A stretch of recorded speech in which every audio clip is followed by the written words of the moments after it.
রেশমি চুড়ি নইলে যাব বাপের বাড়ি।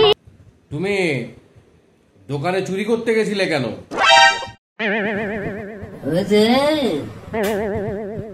দেখেন একটা নতুন বিকাইছে দিয়ে বউ বলল যে একটা শাড়ি নেব, কি করব কাটতে তো পারিনি হুজুর, তার লাগে চলে গেল শাড়ির দোকানে কি একখান শাড়ি চুরি করলি চলে আসনু গোড়াকে দিনু। আচ্ছা সে না হয় বুঝলাম, তাহলে দ্বিতীয়বার আবার কেন চুরি করতে গেলে?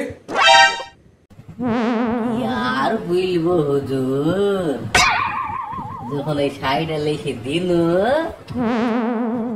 ওই বউ বুঝলে শাড়িটার রং পছন্দ হয়নি,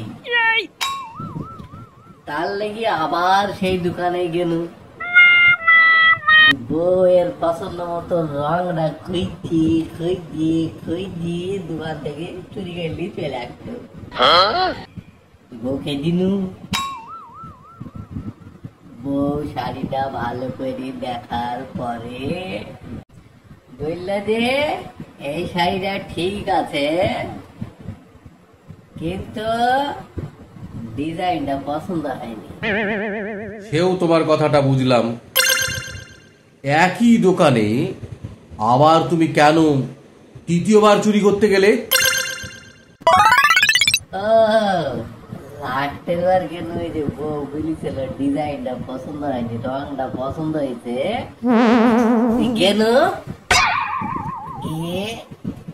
ওই রঙের যে ডিজাইন বলি দিছিল ওই ডিজাইনের শাড়ি খুঁজতে লাগলো। একবার রং মিলছে তো ডিজাইন মিলছে না, আর ডিজাইন মিলছে তো রং মিলছে না, দিয়ে খুঁজতে খুঁজতে মেলা দেরি হয়ে গেল। দেরি হয়ে গেল তো ধরা পড়ে গেল, চুরি করতে কি ধরা পড়ে গেল। দোকানদার ডেকে থানায় পাঠি দিলে পুলিশের কাছে,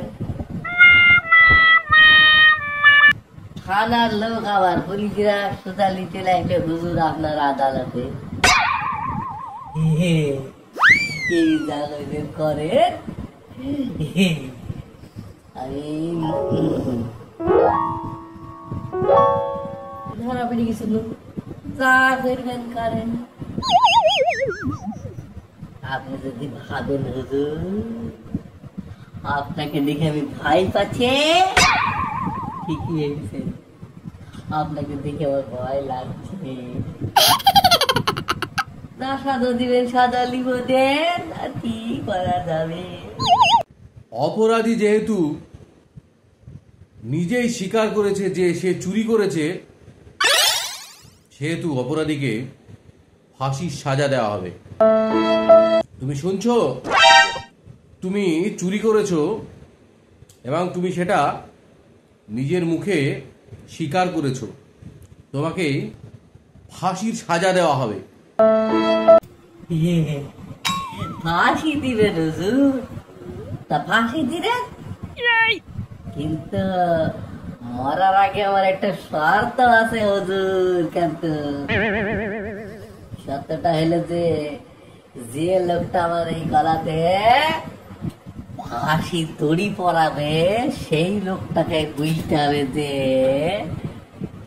সে যখন বাজার থেকে শাড়ি লেসে দিছিল তার বউ একটা শাড়ি দেখে পছন্দ হয়েছে, ওই লোকটা আমার গলাতে ফাঁসির দড়িটা পরাবে, তাহলে আমি মরব। আর এইরকম লোক যদি আপনি হন হুজুর, তাহলে আপনি আমাকে ফাঁসির দড়িটা গলায় পরিয়ে দেন।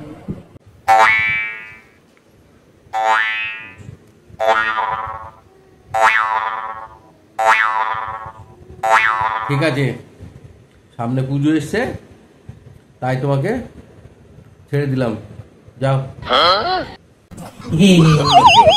No, no, no. এই কিনে দে